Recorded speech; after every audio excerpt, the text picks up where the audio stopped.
like Laura said, I'm Ann. I'm a fourth year at SIU. In 2 months here, they're going to give me my dental license, so that's pretty exciting. I am a 2008 graduate of St. Ambrose University in Davenport, Iowa, and I'm originally from Central Illinois, a small town called Kewanee. It's probably 3.5 hours north of here. You've probably never heard of it. So. You've probably heard of Goods, which is our furniture store. Many people are familiar with that because they advertise everywhere. So I'm going to tell you a little bit about what we do, or what the JDM is all about, and then I'm going to tell you a little bit about why you should care about people my age. Because you're not getting any younger.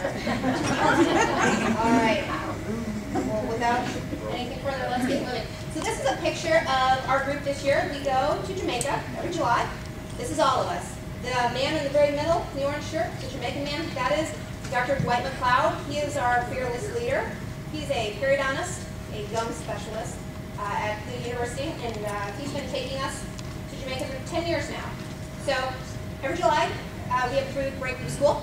Students who wish to go like to pay their way. We pay over $1,000 each to go to Jamaica, the hottest time of the year, and do free dental work.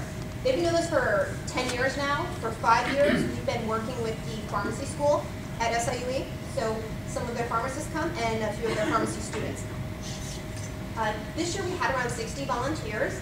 Typically most of those volunteers are dental students themselves. So in my class, in the fourth year, there were 15 students. Out of the third years, there were more. There was around 20 students. And then we have local volunteers. So we'll have dentists from the area, oral surgeons, periodontists, pediatric dentists, physicians, hygienists, nurses. We get a little bit of everything. It changes every year. Some people are repeat offenders that keep coming back, and sometimes we'll get people who've never been. So it's always an interesting group. What do we do down there? We provide big-time service to those people. Dental care in America is very different than dental care in Jamaica. Here, people elect not to get dental care for various reasons: finances, accessibility, those sorts of things. In Jamaica, the areas we go, it doesn't exist. Like, it is not available to them. There are people who do not work because they're in so much pain they cannot, and they don't have anywhere to go.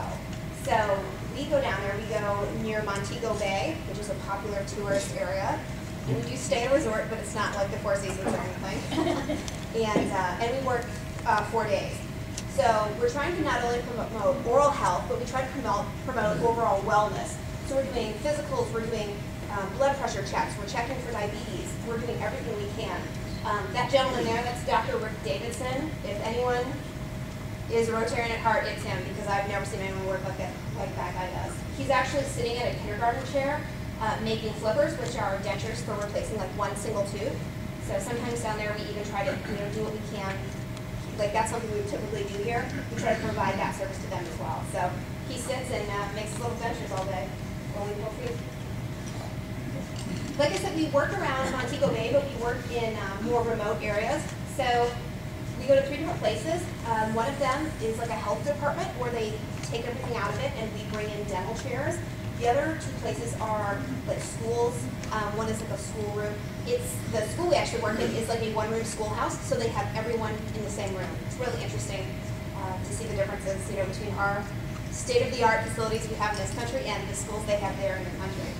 It's so different. And in the picture there, that's how we set everything up. So this is in the school, and at the dental school, most of you have probably never been there. We have a massive state-of-the-art sterilization facility where we get dirty things handed in at one part, and we get clean things from another part. No. In Jamaica, we take a big table, we put sterile drapes over it, and we put all of our instruments on top of it, and that is dispensing. And so when you need something, you walk to the middle, and you pick it out, and you take it back if you want a piece of paper. And that is your dental. It actually works perfectly. We have people who are sterilizing all of our instruments in a back room there. We try to provide the exact same quality of service that we would provide here, so we don't cut any corners. We keep everything sterile. We wear our gloves. We do the best possible type of service that we can provide. We just do it a little different. We do everything. That's actually me on the left, getting ready to take out a tooth. We do extractions, mostly. We do some fillings, do a lot of cleanings. We've done some root canals this year because we got a portable x-ray unit. We make some dentures. We'll do physicals, blood pressure checks like I mentioned earlier, all sorts of things. We'll hand out medication, so the pharmacists that come with us will bring antibiotics, prescription pain meds, over-the-counter pain meds, things like that with them. And if people have infections or anything else going on that we can address, we'll certainly take care of that. but we try to do as much as we can. So I have a bigger picture of this at the end, but I want you guys to see our storage container that we have. It looks like the back of a semi-truck.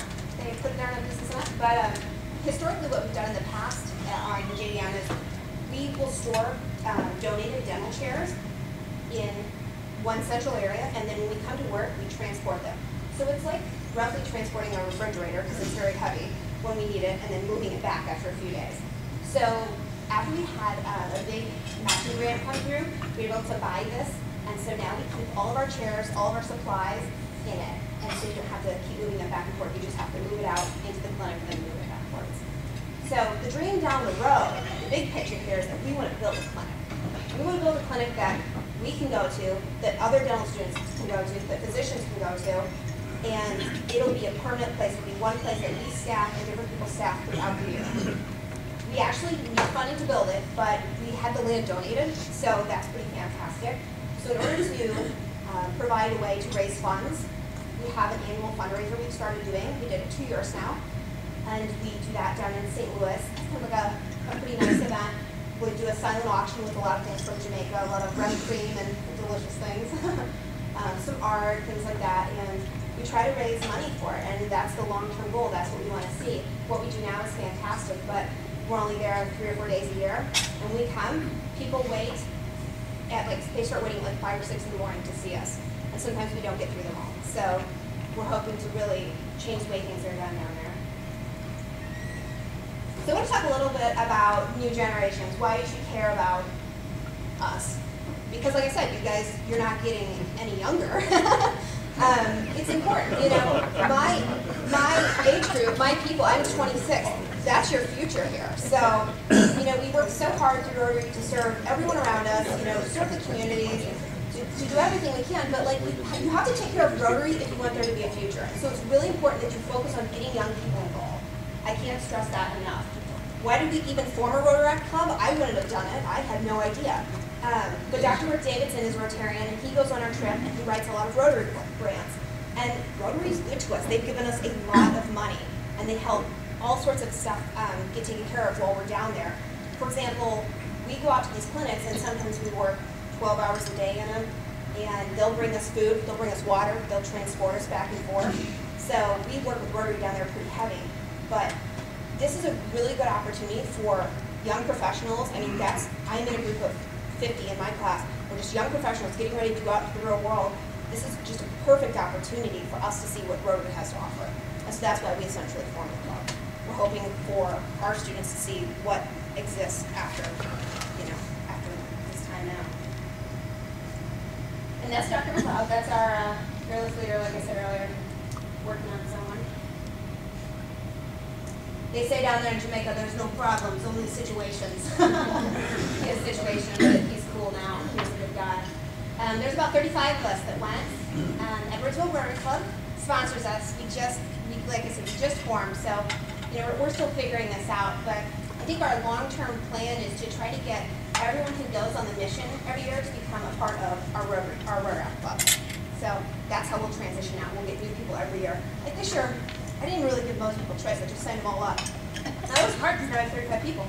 So that's kind of the way to do it. We just jumped in and went, and it's working so far. And now that you know we're formed, and everyone knows about it, I think the new members or returning members to the mission trip kind of know what to expect, and we're hoping to just kind of grow from there. I would say, you know, you guys need to be magnets for people my age. You know who you're working with. You know, you kind of have to think like my generation. You know, how do I find out what's going on? Well, I get on Facebook, I get on the internet, check my email, check my text messages. I mean, communication is everything. I can't stress that enough. The other thing I would say is send your message out early. Sponsoring an Interact Club is fantastic. That is an amazing way to get Rotary involved with young people. And I would say another good way to get people involved with your club is to get involved through college and other professional programs. You know, you just got to get out there. You got to get aggressive with us because I've heard different things said about my generation, some good and some bad. But I mean, you just can't be shy about it. I think there is a definite want for people my age to have fulfilling experiences, and I think Rotary is the way for that to happen. this is something I mentioned earlier. I mean, I saw you guys actually have like a website and a blog, and I can't believe that like blows me away. I congratulate you on that. That's huge. That is the way to connect with people my age. This is a good picture because this is why we're all going up at the chiropractor's office, because down there we have these donated dental chairs, but they don't actually work. Like they're like, they don't function. You just have them. So you just bend over and you work. So he's working straight upside down. Getting that tooth out. Nothing's stopping him. This is proof that it works. Because when I was in high school, someone nominated me to be a Rotary scholar. And this hung on my wall. And so then when this opportunity came up and said, hey, let's start a Rotary club, I thought, I know something about Rotary. I went to a couple meetings. I know it's a good thing. So here I am now. So it does work. So getting involved at a young age, we'll come back and roll down the road. This is our big storage unit we have, and you can see all the clubs on there that helped us with it, and it's kind of neat. It's massive. So I just wanted you guys to see